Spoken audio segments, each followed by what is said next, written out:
നമസ്കാരം. ഇന്ന് ഞാൻ നിങ്ങളുടെ മുന്നിൽ പങ്കുവയ്ക്കുന്നത് പ്രണയത്തിൻ്റെയും ഭക്തിയുടെയും പരമമായ ഒരു പുരാണ രഹസ്യമാണ്. ഭഗവാൻ മുരുകൻ്റെ ഇരുവശത്തുമായി നമ്മൾ കാണുന്ന വള്ളിയും ദേവസേനയും യഥാർത്ഥത്തിൽ ആരായിരുന്നു? അവർ എങ്ങനെയാണ് മുരുകൻ്റെ അരികിൽ എത്തിയത്? മുൻ ജന്മത്തിൽ ഇവർ മനുഷ്യരായിരുന്നില്ല, ദേവലോകത്തായിരുന്നു ഇവരുടെ ജനനം. മഹാവിഷ്ണുവിൻ്റെ ചൈതന്യത്തിൽ നിന്നുണ്ടായ രണ്ട് സുന്ദരികൾ, അമൃതവല്ലിയും സുന്ദരവല്ലിയും. രണ്ടു പേർക്കും ഒരാഗ്രഹമേ ഉണ്ടായിരുന്നുള്ളൂ: പ്രപഞ്ചനാഥനായ അഴകിൻ്റെ ദൈവമായ മുരുകനെ ഭർത്താവായി ലഭിക്കണം. ഈ ലക്ഷ്യത്തോടെ അവർ കഠിന തപസ് ആരംഭിച്ചു. അവരുടെ തീക്ഷ്ണമായ ഭക്തിയിൽ പ്രസന്നനായി മുരുകൻ പ്രത്യക്ഷപ്പെട്ടു. മുരുകൻ അവരോട് പറഞ്ഞു: പ്രിയപ്പെട്ടവരെ, നിങ്ങളുടെ ഭക്തിയിൽ ഞാൻ പ്രസന്നനാണ്. പക്ഷേ ഈ ജന്മത്തിൽ എനിക്ക് അസുരന്മാരെ നിഗ്രഹിച്ച് പ്രപഞ്ചത്തിൽ ശാന്തി കൊണ്ടുവരേണ്ടതുണ്ട്. അടുത്ത ജന്മത്തിൽ നിങ്ങൾ രണ്ടുപേരെയും വിവാഹം കഴിക്കാം എന്ന വരം നൽകി അന്തർധാനം ചെയ്തു. അങ്ങനെ ആ സഹോദരിമാർ അടുത്ത ജന്മത്തിനായി ഭൂമിയിലേക്ക് യാത്രയായി. അവിടെയാണ് കഥ മാറിമറിയുന്നത്.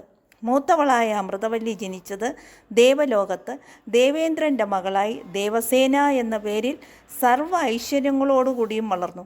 ശൂരപത്മനെ വധിച്ച് ദേവന്മാരെ രക്ഷിച്ച മുരുകന് നന്ദി സൂചകമായി ഇന്ദ്രൻ തൻ്റെ മകളായ ദേവസേനയെ മുരുകന് വിവാഹം കഴിച്ചു കൊടുത്തു. ആചാരവിധിപ്രകാരമുള്ള ഒരു വൈദിക വിവാഹമായിരുന്നു അത്.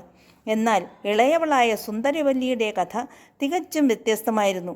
അവൾ ജനിച്ചത് കൊടുങ്കാട്ടിലാണ്.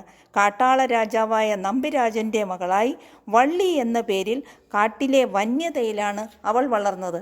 രാജകൊട്ടാരമില്ല, ആഭരണങ്ങളില്ല, പക്ഷേ ഉള്ളിൽ മുരുകനോടുള്ള തീവ്ര പ്രണയം. ഒടുവിൽ മുരുകൻ ഒരു വൃദ്ധനായും കാട്ടാളനായും ഒക്കെ വന്ന വള്ളിയെ പരീക്ഷിച്ച് അവളുടെ പ്രണയം മനസ്സിലാക്കി വിവാഹം കഴിച്ചു. അത് ഒരു ഗാന്ധർവ വിവാഹമായിരുന്നു. പ്രിയപ്പെട്ടവരെ, ആത്മീയമായി നോക്കിയാൽ ദേവസേന എന്നത് പ്രവർത്തിക്കാനുള്ള നമ്മുടെ ക്രിയാശക്തിയാണ്. വള്ളി എന്നത് ഉള്ളിൽ നിന്ന് വരുന്ന നമ്മുടെ തീവ്രമായ ആഗ്രഹം അഥവാ ഇച്ഛാശക്തിയാണ്.